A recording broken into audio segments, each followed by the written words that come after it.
pelas quais Deus pode ser conhecido. Como é que Deus pode ser conhecido? E a gente olhando para este assunto, como todos os assuntos da teologia, ele já passou por muitas e muitas análises, opiniões,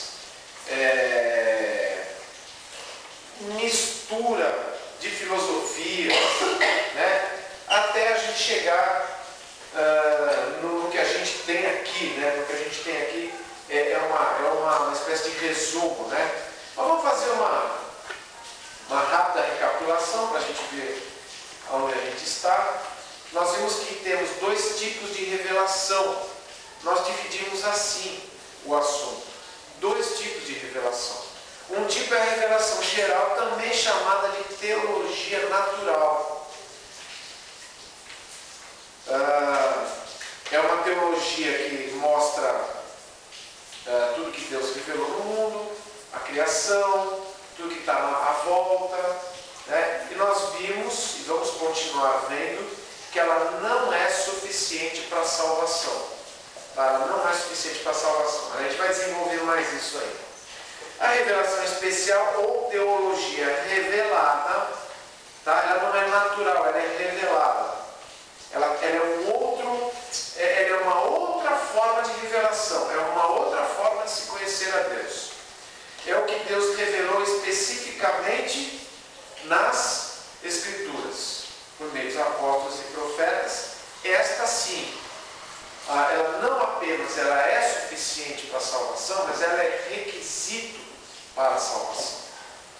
A pessoa, para ser salva, ela precisa ter contato com essa revelação especial a respeito de Deus.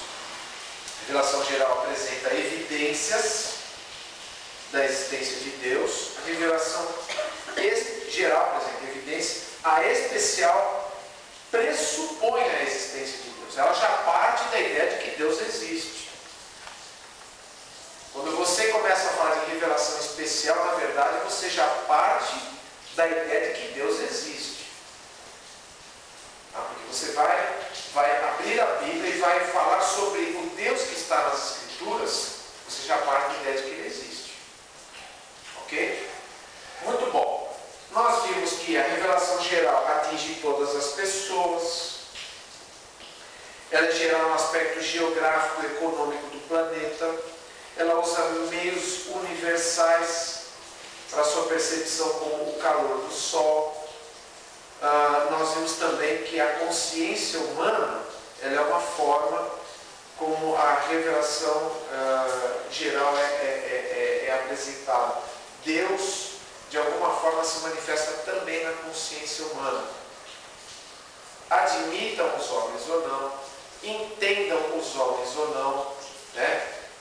Eles não entendem naturalmente, eles vão precisar da revelação especial para chegar realmente até Deus. Tá? Mas o que acontece é que está revelado, existe revelação ali.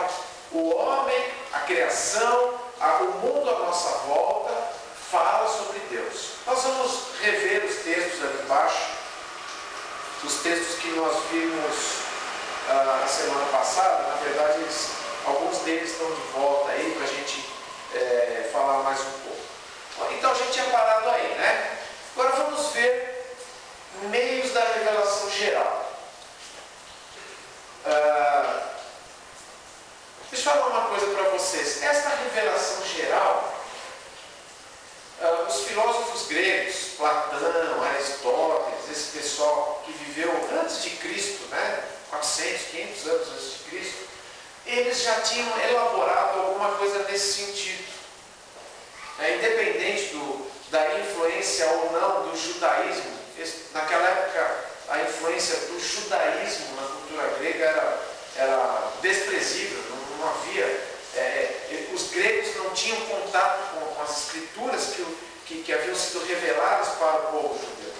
Então os conceitos deles partiam da cosmologia, daquele mundo todo que os gregos entendiam, da maneira como eles viam as coisas.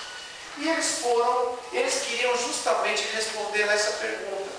Como é que Deus é revelado? Como é que, se existe um ser, estamos aqui falando, a princípio, não de Deus, no sentido, o Deus criador de todas as coisas. Tá? Quando você está falando de filosofia grega e desse pessoal aí, você não está falando necessariamente do Deus que nós conhecemos. Você está falando do ser supremo, possivelmente até dos deuses e tudo mais. Como essa realidade espiritual maior, ela podia ser conhecida. Então, muito do que a gente vai ler aqui, eles já tinham esboçado. No início da igreja, não bem no início, ali pelo século XIII, mais ou menos, século XIII, Tomás de Aquino, que foi um teólogo, quando ainda antes, portanto, antes da Reforma, né? Século XIII, a gente está antes da Reforma, né? Então não havia católicos e protestantes, só havia aquela igreja já degenerada pelo papismo, por todas aquelas coisas, né? Mas havia teólogos que estudavam, que independentemente de serem submissos ao Papa ou não, uns mais, outros menos, tinha importantes teólogos. Tomás de Aquino foi um desses teólogos. Ele foi o que praticamente estabeleceu esses pontos aqui. Ele pegou tudo aquilo que os gregos já haviam dito e tudo mais, e ele juntou, e ele meio que sistematizou, ele resumiu a coisa, vamos dizer assim, e adaptou ao cristianismo. Ele disse, olha, nós não temos que pensar diferente, é assim mesmo que se conhece a Deus. Só que Tomás de Aquino tinha um problema. Ele acreditava que a mente humana não tinha sido totalmente corrompida pela queda, pelo pecado. E por isso ele vai concluir que este tipo de revelação é suficiente. O homem com a sua razão, o homem com a sua percepção, analisando as coisas à sua volta, usando a sua inteligência, usando as suas intuições, as coisas que ele vai elaborando, ele vai arquitetando, ele faz conta daqui, e olha o astro, e mede não sei o quê, e vai pela ciência, ele vai acabar chegando, ele vai chegando ao conhecimento de Deus. É claro que ele dava um pequeno parênteses no fim, que a graça especial vinha com a submissão à Igreja Católica, né? Aquela graça especial que a pessoa tinha, se submetendo às regras, se submetendo à autoridade da Igreja e tudo mais, tá? Quando nós estamos falando de revelação geral aqui, nós não estamos pensando como os gregos pensavam, ou como Tomás de Aquino pensava. Nós estamos pensando naquilo que os reformadores pensavam, aquilo que o pessoal que fez a reforma na igreja e que voltou o cristianismo para a sua essência, voltou o cristianismo para aquilo que a Bíblia realmente diz. Nós vamos ver que a revelação geral, ela fala bastante, ela fala muito a respeito de Deus, ela mostra coisas a respeito de Deus, mas ela não é com a razão do homem, não é o homem analisando essas coisas e vivendo nesse mundo e fazendo contas, descobrindo que ele vai chegar até Deus só por essas coisas. Não é por aí, tá? Então, essa explicação é importante só para a gente entender como é que chegamos até isso aqui, né? Então, meios da revelação geral. Daniel, você que não foi leitor ainda, primeiro meio que a gente encontra aí. Pela criação. Todo efeito vem de uma causa, tudo o que existe tem que ter sido formado a partir de uma causa pré-existente. Esse é o argumento cosmológico, né? Esse é o argumento cosmológico. Todo efeito tem uma causa. Se existe um planeta, esse planeta ele tem que ter se originado de algo antes dele. Mas antes, essa primeira coisa, por exemplo, hoje em dia muitos ainda acreditam, né, na área científica no Big Bang, né? A primeira causa seria o Big Bang. a explosão inicial. Mas você veja que isso fica sem resposta. Mas e aquela partícula lá que explodiu? Veio da onde? Não tem resposta para isso. Não tem resposta para isso. E o pessoal lá na Grécia já tinha raciocinado sobre isso. Que as coisas que existem, elas têm que ter um antecedente. Elas têm que ter um antecedente. E outra, nada vai ser criado. Eu não posso criar eu não posso ser a causa de uma coisa maior do que eu. Tem que ter sempre aquele que concebe as coisas, ele tem que ser maior do que aquele que é concebido. O autor tem que ser maior do que a obra. Aquela obra tem que estar na mente dele, né, para fazer sentido, né? E você tem que chegar sempre, você não pode levar as coisas até o infinito. Por quê? Porque o pessoal já tinha descoberto lá atrás que as coisas não podem ir até uma coisa que nunca tem fim. Você tem que chegar num ponto em que você tem uma origem. Você vai buscando. Mas de onde vem essa cadeira? Esse banco? Esse banco vem do cara que fez o banco. Mas o que ele usou? Ele usou o plástico. Ele usou o ferro. Eu sei de onde veio. Mas e o plástico? De onde veio? Não, o plástico veio do cara que fez o plástico. Mas e o cara que fez o plástico? Fez da onde? Você vai ter que ir buscando a cadeia de coisas, das coisas que têm as suas causas, a causa da causa, até você chegar num ponto inicial. Esse é o raciocínio. Se as pessoas forem honestas raciocinando assim, elas vão ter que chegar num ponto. Elas vão ter que parar num ponto em que você tem alguém que está criando as coisas. Né? Alguém criou as coisas. Agora, veja bem, sempre vamos parar em cada pontinho desse e pensar, isso é o suficiente para a pessoa compreender exatamente quem é Deus? Não. Não é suficiente. Ela vai entender que existe um autor, um originador, um criador. Isso é suficiente. Se as pessoas raciocinassem assim, honestamente, elas iam chegar nesse ponto. No ponto de que há um criador, uma causa inicial. Ou melhor, um causador. Para a gente usar, para ser uma coisa pessoal. O universo, se você raciocinar bem, você vai chegar até um causador inicial de todas as coisas. Ele causou tudo. Está coçando a cabeça que é pergunta? Não, estou raciocinando aí. Ou você também está raciocinando? Você está raciocinando? Faz sentido ou está muito vago? Eu estou achando um pouco vago. Um pouco vago. Tá. Porque na verdade, de repente, eu vou falar uma bobagem, mas eu sou leiga, né, no assunto um pouco, estou aprendendo, né? Mas tipo, Jesus vem de Deus e Deus vem de onde?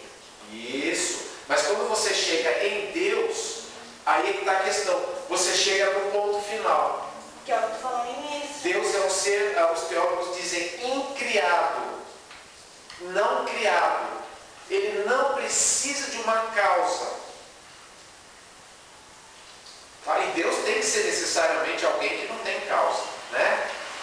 Tá? Agora, vamos juntar com mais peças aqui, tá? Só que assim, temos que sempre lembrar, mesmo que eu chegue nessa conclusão, isso não é suficiente para me salvar. Dentro da pessoa, agora o ateu, né? O ateu nunca vai admitir isso. Não admite isso. Né? Tem muitos tipos de teístas. Teísta é quem crê em Deus, independente de que Deus que Deus seja, né? Isso é um teísta, tá? Então, mas tem muitos teístas por aí. O teísta, tudo bem, ele vai chegar nessa conclusão aí, não, tranquilo. O ateu não, o ateu vai dizer, não tem que ter um causador, não tem que ter um causador. Começou lá na partícula e pronto. Tá, mas de onde veio a partícula? Será eu? O cara vai falar mil coisas, né? Os cientistas têm falado muitas coisas a esse respeito, mas fica sem resposta, pela própria lógica, tá? Só que sempre reforçar, não é a lógica por si só que vai nos levar até Deus, tá? Nós vamos descobrir lá no fim onde é que a lógica se encaixa com a nossa prática. Onde é que isso se encaixa com a nossa vida cristã? Essa concepção que nós temos das coisas. Como é que para nós as coisas fazem sentido, tá? Vai guardando aí, vamos ver se com o decorrer as coisas clareiam. O que mais, Daniel? Outro meio de revelação geral. Tem uma ordem no universo. O universo demonstra ter uma ordem e um propósito. É necessário um Criador com um propósito definido que tenha criado tudo com a ordem que existe. Argumento teológico. Teleológico, né? Teleológico, tele de perfeito, né? Tele de pronto, né? Existe, quando você olha para o universo, você vê que existe um padrão de funcionamento das coisas. Existe um padrão de funcionamento. Existem leis físicas. Você vê um avião andando aí em cima, tem os caças que passam aqui, F-5, não sei o quê. Você olha assim, como é que esse bicho pesado, ele está lá, e ele se move, né? Como é que ele sai do chão e se mantém no ar? Por quê? Porque os homens descobriram leis fixas, leis que existem, que foram colocadas no universo. Sem essas leis, não existiria nenhuma ordem no universo. Os planetas não gravitariam em torno, por exemplo, vamos falar do nosso sistema solar, né? A Terra está lá, girando em torno do Sol. Ela tem um eixo imaginário que ela percorre, e ela tem um eixo imaginário em torno de si mesma, que é os dias e as noites, os dias e as noites. E conforme Newton descobriu a lei da gravidade, um cristão inclusive, né? Viu que as coisas caem no chão, nós estamos presos no chão. Você precisa pular para sair do chão, né? A gravidade é uma lei, inclusive pode ser medida. Existem fórmulas matemáticas para estabelecer o quanto de gravidade tem aqui, o quanto de gravidade tem na Lua. São leis. E os cientistas têm descoberto cada vez mais que tem coisas em todo o universo tão harmoniosas e que funcionam de maneira tão perfeita. Você olha, exemplo, o microcosmos que é o nosso corpo, o corpo humano. Você olha e veja como ele funciona. E você vai ter que chegar à mesma conclusão que Davi chegou. As tuas obras são admiráveis. Ele fala, o Senhor me teceu, o Senhor me fez de modo assombrosamente maravilhoso, Davi diz. O Senhor me fez de uma maneira que eu começo a olhar para ver como meu corpo funciona, e você converse com qualquer médico para ver como eles que estudaram, que lidam com aquilo dia após dia, eles muitas vezes se fascinam para como o corpo humano funciona. Como é que o sangue corre na veia na velocidade certa? Como é que o nosso coração agora está batendo e ele está levando o sangue que leva oxigênio para o cérebro na quantidade certa, e você está respirando aí, nem se dá conta disso, e teu rim está funcionando, e a gente vai descobrir como é perfeito o corpo humano quando? Quando é que você percebe? Quando falha. Basta dar uma falhazinha, uma pequena, um cisco no olho, e você não sabe que até isso nós temos proteção, né? Teu olho pisca, você está piscando, teu olho pisca, para quê? Para lubrificar. O teu olho pisca para dar um pequeno descanso na vista. O teu olho pisca por uma série de motivos que o homem ainda nem descobriu. O homem ainda está descobrindo. A ecologia, o homem levou milênios para descobrir que se matar um bicho bicho lá na floresta e acabar com uma determinada espécie na floresta, ele achava que aquilo não fazia diferença nenhuma, outras espécies vão morrer também. Se ele derrubar um determinado tipo de árvore, e determinados bichos vão ficar sem alimento. Se ele acabar com se certas substâncias contaminarem os mares, dizem que o plâncton, que diz que é a maior fonte de vida do planeta, né, aqueles micro-organismos que existem no mar lá, a Terra simplesmente acaba toda a vida nela, a vida se extingue por completo. E a gente sabe que a Terra está caminhando para isso, né?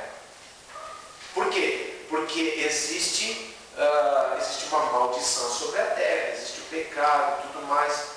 E a coisa mais incrível é que Deus, o grande autor e o grande sustentador do universo, ele mantém as coisas funcionando no nível suficiente para que haja vida. Nós estamos aqui, ó. Ah, mas tem doença, é verdade. Ah, tem dengue, tem não sei o quê, tem poluição, as pessoas lá em São Paulo vivem doentes, né? Tem lugares, agora são todas essas enchentes, todas essas coisas, mas Deus ainda está controlando e ainda existe muito mais ordem no universo do que a gente pode imaginar. O universo demonstra ter ordem e um propósito. Ele funciona e as coisas não funcionam por acaso. As coisas não funcionam por acaso. O mar evapora e ele vai formar uma nuvem. Aquela nuvem vai caminhar quilômetros e vai irrigar uma terra que nós não sabemos. Agora, comece-se a entender um pouco melhor essas coisas, né? Comece-se a entender a genética, o DNA humano, como é que se forma um ser humano, como é que são 23 pares de cromossomos, não é? São 23 pares de cromossomos. O homem entra com uma sequência, a mulher entra com uma sequência. E vai formando os pares. E o DNA é assim, né? Tudo assim, né? Parece duas cobrinhas que se encontram assim, né? E os cientistas se admiram porque nessa combinação, que parece uma coisa muito louca que acontece quando os genes se encontram e começa-se a desenvolver um novo ser ali, como é que as pessoas, na sua grande maioria, nascem sem problemas genéticos? Como é que as pessoas não nascem todas deformadas, com um olho só, com 3 braços? Porque existe uma coordenação para isso, existe um propósito, existe alguém que pensou, que planejou, as coisas funcionam assim, o universo funciona. Então, mais uma vez, a ordem que existe pressupõe um ordenador. A ordem que existe pressupõe que existe alguém que cuida e que controla tudo isso. Muito bem. Então as pessoas podem... você pode pegar um desses livros que mostram como o corpo humano funciona e começar a falar de Jesus para a pessoa. Ela não vai se converter com base nisso, né? Mas muitas vezes, dependendo da pessoa, dependendo por onde a conversa caminha, é um ponto de partida. Por quê? Porque você tem evidências de que existe um Criador. Muito bem, o que mais, Daniel? Pela criação do homem. O que mais? O que é isso? A existência do homem. Não, é a existência. A existência do homem como um ser moral, intelectual e religioso, diametralmente oposto ao restante da criação, aponta para o Criador também moral, intelectual e espiritual que tem nos dado forma. Argumento antropológico. O homem é um ser moral. O que significa um ser moral? Um ser que faz distinção entre o certo e o errado, entre o bem e o mal. O homem é capaz disso. O homem é um ser moral que faz distinção, tá? A gente estava falando sobre consciência a semana passada, não estava? Né? E a consciência é aquele CD virgem, né? Vamos dizer assim. O que gravar ali é o que vai dizer, que é certo e que é errado. Se você tem o padrão certo, ela vai dizer, ó, isso aqui está certo. Se você gravar o padrão errado, a consciência vai acusar o errado como certo e o certo como errado. Aliás, a Bíblia diz que é isso que os homens fazem. Eles invertem, né? Eles invertem. Mas aqui, a gente está falando que a criação do homem, a existência do homem, o homem olhando para agora para o seu ser como um todo. Nós falamos do homem como um corpo agora há pouco, né? Mas olhando para o homem na sua personalidade. Cada um de nós é uma pessoa. Nós somos seres morais, que distinguimos entre o certo e o errado. Nós pensamos coisas, nós temos pensamento, nós elaboramos coisas. Nós estamos aqui, ó, e a cachola está aqui, ó, está trabalhando, está funcionando. Nós temos, o que mais? O que mais que forma uma personalidade?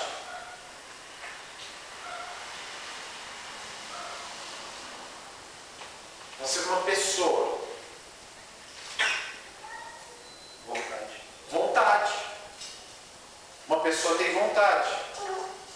Uma pessoa quer determinadas coisas, planeja determinadas coisas e age no sentido de cumprir essas coisas. Isso é uma pessoa. Ora, qual é o argumento aqui? O argumento é que se eu, que sou um ser limitado, finito, eu consigo pensar, eu consigo planejar, eu tenho emoções, eu tenho sentimentos, eu consigo distinguir entre o certo e o errado. E dentro da raça humana nós conseguimos inclusive encontrar pequenas perfeições. Você consegue encontrar pintores cujos quadros custam uma fortuna. É por acaso? Não. É porque os eruditos que entendem daquele assunto dizem, olha, a técnica que essa pessoa usou aqui é simplesmente genial. Não sabemos como na época dele, sem os recursos que se tem hoje de iluminação, as tintas que existiam na época, como é que ele fez aquilo? Como é que Leonardo da Vinci conseguiu inventar na época em que ele viveu coisas que o homem só veio desenvolver no século XVIII ou no século XIX. Ele tinha lá tudo desenhado. Na cabeça dele, não tinha meios para pôr aquilo a fazer. Ele fez lá algumas engenhocas lá. Claro, ele não tinha meio de produzir aquilo. Mas quando se olha para os desenhos dele, olha como é que esse homem chegou nisso? E alguns dizem, uma mente perfeita. Ora, se você tem mentes tão brilhantes, ou nem tão brilhantes, mas você tem mentes que raciocinam, você tem pessoas que têm vontades próprias, pessoas que agem, que se movem aqui, que pensam, que se relacionam.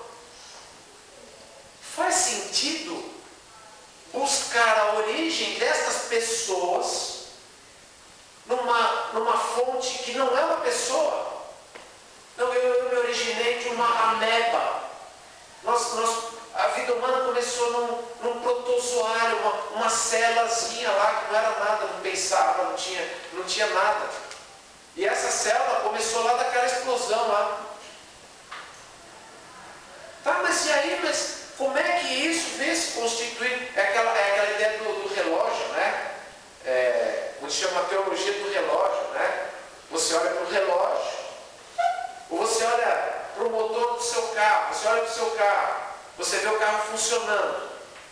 Você vê lá, ele tem um motor, tudo funciona. Você liga, está tudo funcionando, né? E porta elétrica, porta com acionamento elétrico, e você liga, tem um rádio ali com um MP3, e você acelerador e ele anda, ele responde. E você sabe que aquilo não veio do nada. Precisou engenheiros, precisou pessoas, projetistas que pensassem como é que vai fazer, como é que não faz. A questão do universo, sendo honesto, olhando simplesmente para o ser humano, você olha para o ser humano e veja como é o ser humano. Ele pode ter vindo simplesmente de uma coisa impessoal? Resposta: não. Não. Alguém pessoal o criou. Alguém que também pensa. Alguém também planeja. Alguém, não uma coisa. Ok. E a última aqui, Daniel? Para o seu próprio ser. O fato de termos a ideia, ou a noção de um ser perfeito, e que para ser perfeito ele tem que existir. Logo, ser perfeito deve mesmo existir. Argumento ontológico. Ontológico, né? Isso. Essa ideia da perfeição que eu estava falando, eu acabei emendando aqui, né? Falei os dois ao mesmo tempo aqui, me empolguei. A ideia da perfeição. A perfeição, a pequena perfeição aponta para uma perfeição maior. Se você entende que existe uma coisa, puxa, mas nossa, que coisa bem feita, como é que o homem pode fazer isso? Né? O homem é tão capaz de fazer as coisas. Tá. Então quem é que fez esse homem tão capaz? E quem é que fez tantos homens tão capazes? Você vai ter que chegar em alguma resposta satisfatória. E se as pessoas forem honestas nos seus raciocínios, elas vão ter que admitir isso. Mas elas não admitem, não adianta brigar com elas. Né? E agora nós vamos olhar um pouquinho sobre o porquê disso. Vamos lá para o conteúdo da revelação geral, ou seja, o que se revela sobre Deus por meios naturais. Salmo 19:1, novamente.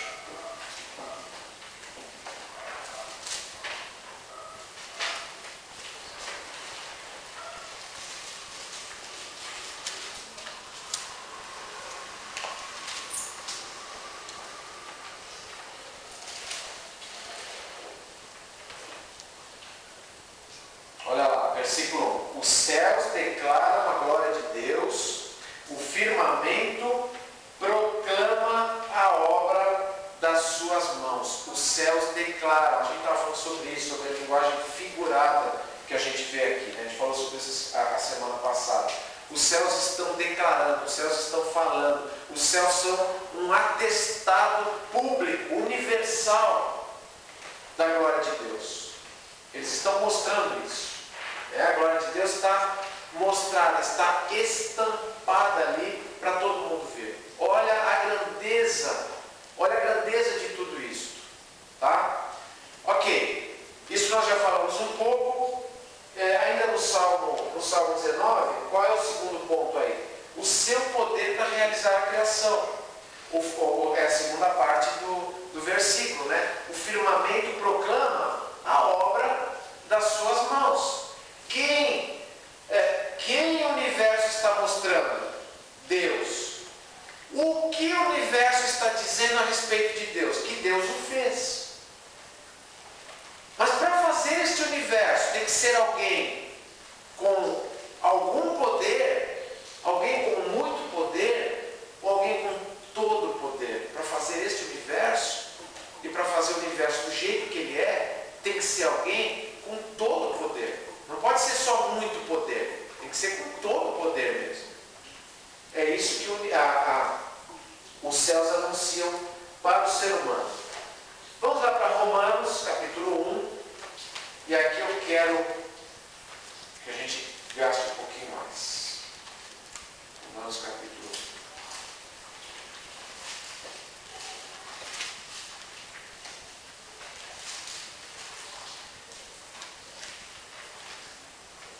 1. Lembra que Paulo está falando aqui, ele começa a sua argumentação,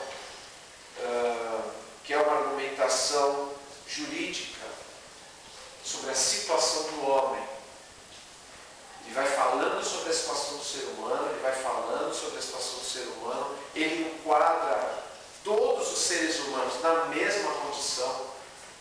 gentios quanto os judeus. Todos pecaram, todos estão debaixo da mesma condição. Tá? E depois para dizer que só os homens só podem ser justificados por Cristo. Tá? Mas aqui no capítulo 1, ele vai falar sobre aquilo que todos os homens podem observar. Né? Olha lá, começando do capítulo 18, do versículo 18. Portanto, a ira de Deus é revelada dos céus contra toda a impiedade e injustiça dos homens que suprimem a verdade pela injustiça. A ira de Deus é justa? É justa. Por que a ira de Deus é justa? Segundo este versículo. O que os homens fazem?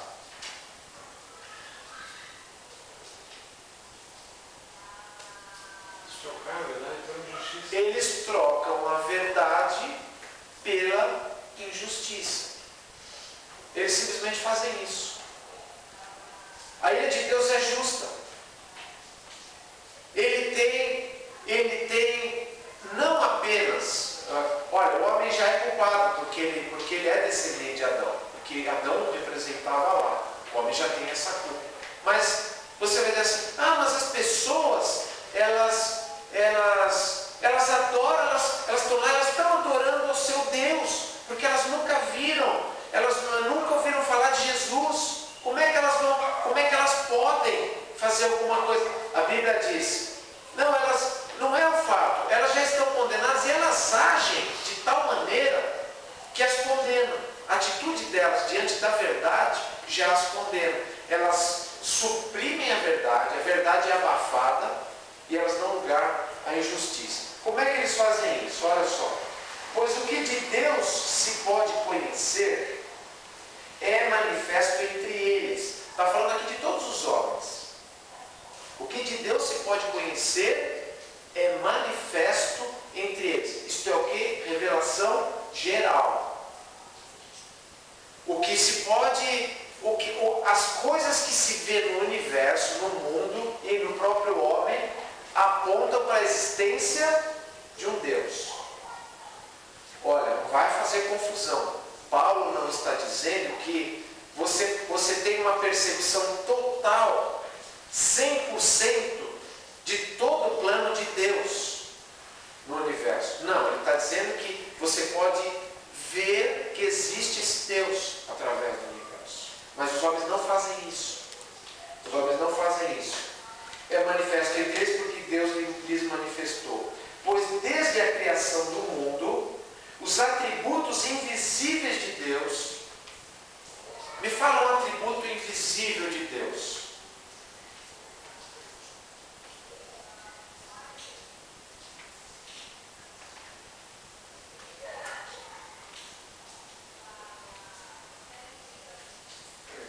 Perdão.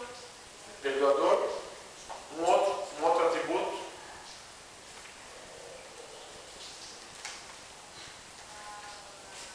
Uma qualidade de Deus. Uma coisa que Deus é e que você não vê assim. Você não vai ver simplesmente. Deus é santo. É onisciente. Onipresente. Justo. E aí por aí vai. Oi? Misericordioso. O universo em funcionamento é a prova de que Deus é tudo isso. É a prova de que Deus é tudo isso. O universo, ele se apresenta à prova, e Paulo está dizendo isso. Não é qualquer um que está dizendo isso, é a Bíblia que está dizendo isso. A Bíblia está dizendo, os homens estão debaixo da ira de Deus, e Deus é justo em julgá-los, porque Deus mostrou para eles quem Ele é, de forma invisível, porque Deus é Espírito. Você não vê Deus assim, mas como é Deus? Você reconhece Deus pelos seus atributos. Mas Paulo está dizendo que os atributos de Deus são visíveis aonde? Na criação. na criação. Pois desde a criação do mundo, os atributos invisíveis de Deus, seu eterno poder e sua natureza divina, olha só, sua natureza divina não é alguém simplesmente, não é alguém comum. Quando se fala de Deus, está se falando de um ser divino, de um ser especial, de um ser com atributos especiais. Têm sido vistos claramente, sendo compreendidos por meio das coisas criadas, de forma que tais homens são indesculpáveis. Indesculpáveis. Quem está dizendo isso? O Espírito Santo de Deus através do apóstolo. Portanto, nós podemos ter a certeza que as pessoas não vão ficar com gracinha como elas ficam aqui diante de Deus. Deus vai dizer: você não tem desculpa. Você não tem desculpa. E aqui Paulo prossegue dizendo, né, que por não reconhecerem Deus, então eles se voltam para os ídolos. E se voltando para os ídolos, Deus os entrega a paixões infames, detestáveis, né? E aí vai toda sorte de torpeza e etc. que a Bíblia nos mostra que são consequências. Tudo isso se origina da rebelião do homem contra o seu Criador, contra Deus. Muito bem. Atos 14, 17. Esse nós já vimos também. Nós vamos passar um pouco mais rapidamente, só para notar que o controle da natureza, né, mostra a respeito de Deus. Alguém lê Atos 14, 17? Contudo, Deus não ficou sem testemunho. Mostrou sua bondade, dando-lhes chuvas do céu e colheitas no tempo certo, concedendo-lhes sustento com fartura e um coração cheio de alegria. Então, Paulo aqui falando em Atenas, né, aos gregos, ele está dizendo: olha, Deus, ele começa dizendo, né, vocês têm tantas imagens aí, são tão religiosos, mas eu quero falar de um Deus desconhecido. Vocês até que foram espertos, né? Vocês fizeram uma homenagem ao Deus desconhecido. Os gregos, por temerem ofender algum Deus que não tivesse sido lembrado, vai que a gente esqueceu de algum, né? Porque tem o Deus do vinho, o Deus da guerra, a deusa do sexo. Eles falam deusa do amor, mas não é deusa do amor nada, é deusa do sexo mesmo, né? A deusa do sexo, o Deus do mar, Deus não sei do que. Paulo olhou todas aquelas estátuas espalhadas por Atenas e falou: puxa, mas vocês são religiosos mesmo, até vocês se preocuparam em ter um lugarzinho para o Deus desconhecido. Por quê? Vai que nós esquecemos de algum aí e ele depois fica bravo com a gente. Mas Paulo aproveita isso, né? Paulo tinha essa perspicácia, né? É sobre esse Deus que eu quero falar. Esse Deus, ele controla as coisas. Ele não controla só o vento, ele não controla o mar só, não. Ele controla tudo. Ele até cuida de vocês. Eu não estou falando aqui de um Deus que está lá em Israel cuidando dos judeus. Ele cuidou de vocês aqui. Ele deu chuva para vocês. Ele controlou os ciclos da natureza para que vocês pudessem plantar, colher, etc. Bom, esse texto a gente já viu a semana passada. Mateus 5,45, embora a gente já tenha visto, vamos dar só uma passadinha nele. Mateus 5,45.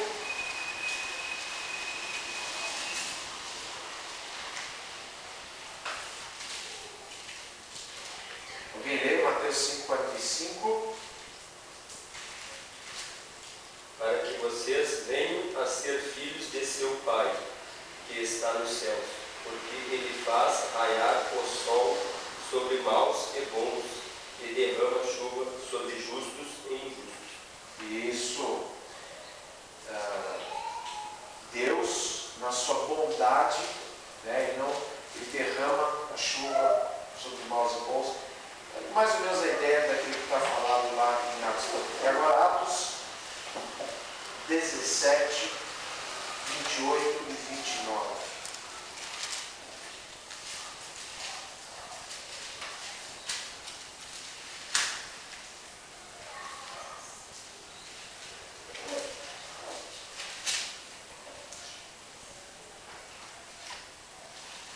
Paulo em Atenas. Olha lá. Alguém lê Atos 17, 28 e 29. Pois nele vivemos, nos movemos e existimos, como disseram alguns dos poetas de vocês. Também somos descendência dele. Assim, visto que somos descendência de Deus, não devemos pensar que a divindade é semelhante a uma escultura de ouro, prata ou pedra, feita pela arte e imaginação do homem. Veja como Paulo raciocina dentro daquilo que a gente estava comentando agora há pouco. Ele diz, vocês não notam que vocês são capazes de fazer uma imagem? Vem lá o artista, o escultor, faz uma imagem. E depois vocês adoram aquela imagem que foi fabricada pelo ser humano. Mas não deveria ser o contrário? Vocês não deveriam adorar aquele que fez o ser humano? Não, ao invés de adorar a obra das mãos dos homens, vocês deveriam adorar aquele que é o que faz todas as coisas. Pois nele nós nos movemos e existimos. Ele existe e nos dá existência. Nós temos capacidades e é Ele que nos dá essas capacidades, porque Ele é capaz. Ele é o todo capaz. Ele é o totalmente capaz. Né? Bom, com isso a gente conclui a questão da revelação geral. E a semana que vem a gente vai começar na revelação especial, a questão das Escrituras. A gente vai parar de navegar nessas coisas meio filosóficas assim, em que existe sim a possibilidade de se conhecer, de entender que há um Deus. E veja, quando você nega, eu não estou falando aqui de negar o Evangelho, mas quando você nega simplesmente a existência de um Deus Criador, quais são as consequências disso? Que tipo de mentalidade surge disso? Que tipo de filosofia surge disso? Quando você simplesmente olha para a criação e não vê Deus. Não vê Deus. O que acontece? O que surge?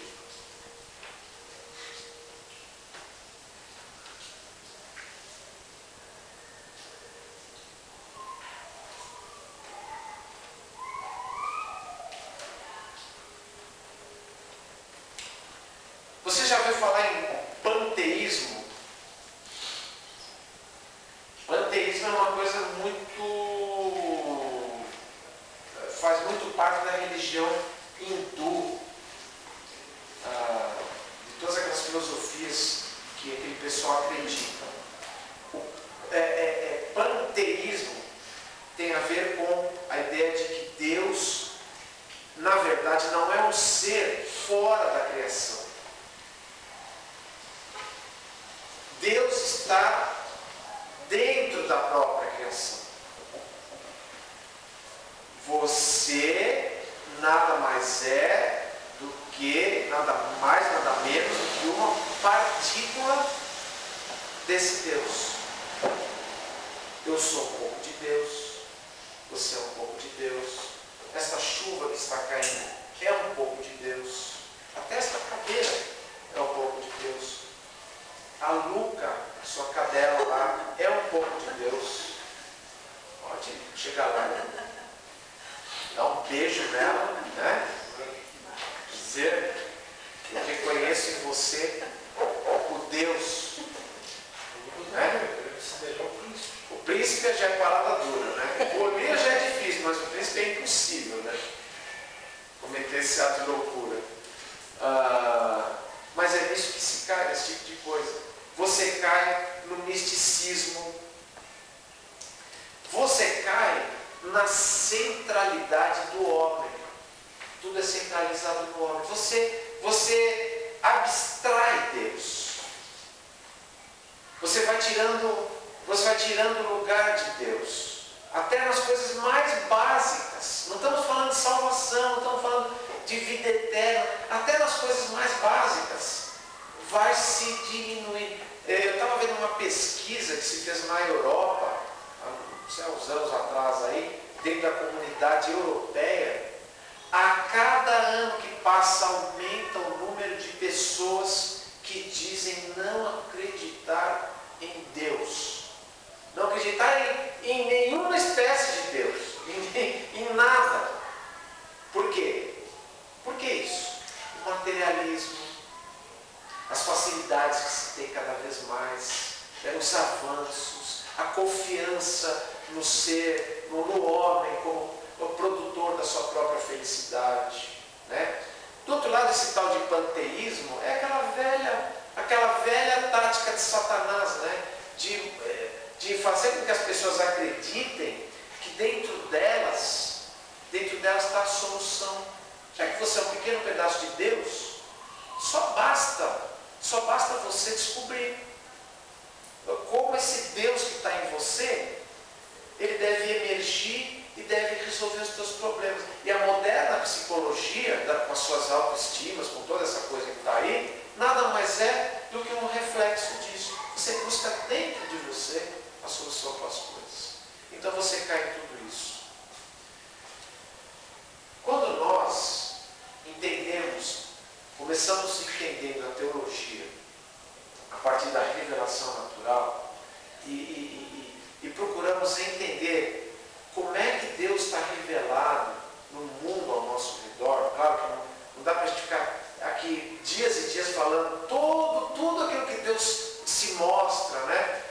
Você pega esses documentários, agora aos domingos à noite tem aquele a vida como você nunca viu, né? E mostram seres minúsculos, coisas que estão se descobrindo, né? O comportamento dos animais, como as coisas têm uma lógica, né?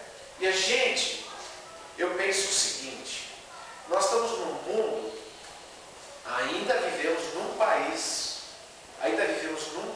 onde não caímos naquele ceticismo, naquele materialismo tão grosseiro que está acontecendo na Europa. Ainda vivemos nisso.